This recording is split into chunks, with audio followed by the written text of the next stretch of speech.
നമുക്കിന്നൊരു പനീർ ഫ്രൈ ഉണ്ടാക്കിയാലോ? ഇതുണ്ടാക്കുമ്പോൾ എനിക്ക് ഭയങ്കര ഒരു പ്രൗഡ് ഫീലാണ് കേട്ടോ. കാരണം ഞാൻ തന്നെ ഉണ്ടാക്കിയ പനീർ. നിങ്ങൾ വീഡിയോ കണ്ടിട്ടുണ്ടെങ്കിൽ മനസ്സിലാവും. നമ്മുടെ കയ്യിലുള്ള പാൽ വെച്ചുണ്ടാക്കിയ പനീറാണ് കേട്ടോ. ഇതുണ്ടാക്കാൻ ആവശ്യമായിട്ടുള്ളത് ഒരു 2 ടീസ്പൂൺ മുളക് പൊടി, അതായത് കാശ്മീരി മുളക് പൊടിയാണ് കേട്ടോ നിങ്ങൾ ചേർക്കേണ്ടത്. പിന്നെ ഒരു 1/2 ടീസ്പൂൺ നല്ല എരിവുള്ള മുളക് പൊടി. പിന്നെ നമ്മൾ ചേർക്കേണ്ടത് ആവശ്യത്തിന് ഉപ്പ്, കഴിഞ്ഞിട്ട് കുറച്ച് മഞ്ഞൾ. ഇത്രയും മാത്രം മതി. പിന്നെ കുറച്ചൊരു എണ്ണ ഒഴിച്ചിട്ട് നമ്മളിതൊന്ന് നന്നായി മിക്സ് ചെയ്യാം. മിക്സ് ചെയ്യുമ്പോൾ നമുക്ക് വെള്ളം ആവശ്യമായിട്ട് തോന്നുന്നുണ്ടെങ്കിൽ ആ സമയത്ത് വെള്ളവും കൂടെ ആഡ് ചെയ്ത് കൊടുക്കാം കേട്ടോ.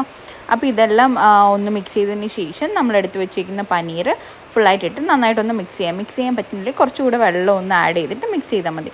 നമ്മളിവിടെ നമ്മുടെ പനീർ മൊത്തമായിട്ട് നന്നായി മുളകും മഞ്ഞളും ഉപ്പും ഒക്കെ മിക്സ് ചെയ്ത് എടുത്ത് വെച്ചിട്ടുണ്ട്. ഇനി നമുക്ക് കുറച്ച് സമയം കഴിഞ്ഞതിന് ശേഷം ഫ്രൈ ചെയ്തെടുക്കാം. ഇത് ഫ്രൈ ചെയ്യാനായിട്ട് ഒരു പാൻ വെച്ച് അതിലേക്ക് കുറച്ച് എണ്ണ ഒഴിച്ചു. എണ്ണ ചൂടായി വരുമ്പോഴേക്കും നമ്മൾ മിക്സ് ചെയ്ത് വെച്ചിട്ടുണ്ടല്ലോ പനീർ, അതെടുത്ത് നമ്മൾ ഫ്രൈ ചെയ്യാനായിട്ട് ഇതിലേക്ക് ഇട്ട് കൊടുക്കണം.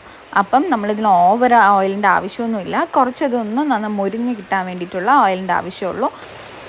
ഇനി ഇത് നമ്മളൊന്ന് മൊരിഞ്ഞ് വരുമ്പോഴേക്കും ഒന്ന് തിരിച്ചിട്ട് കൊടുക്കണം. നമ്മളെല്ലാ സൈഡും നമ്മൾ മുളക് ഇത് അപ്ലൈ ചെയ്തിട്ടുണ്ടല്ലോ, അപ്പോൾ അതിൻ്റെ എല്ലാ സൈഡും നല്ലോണം മൊരിഞ്ഞ് വരുന്ന രീതിയിലൊന്ന് ഫ്രൈ ചെയ്തെടുക്കുക. ഇപ്പോൾ എല്ലാ സൈഡും നല്ലോണം മൊരിഞ്ഞിട്ടുണ്ട്.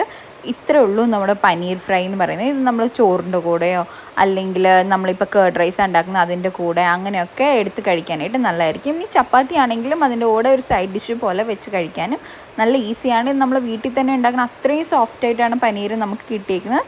നിങ്ങളും ഇതെല്ലാവരും ഒന്ന് പനീർ ഉണ്ടാക്കാനും ശ്രമിക്കുക. ഇതുപോലെ ഒന്ന് ഫ്രൈ ചെയ്തിട്ട് നോക്കുക. നല്ല ടേസ്റ്റി പനീറാണ്. അതേപോലെ നിങ്ങൾ എന്നെ സബ്സ്ക്രൈബ് ചെയ്യാതെയാണ് വാച്ച് ചെയ്യുന്നുണ്ടെങ്കിൽ please subscribe. Thanks for watching.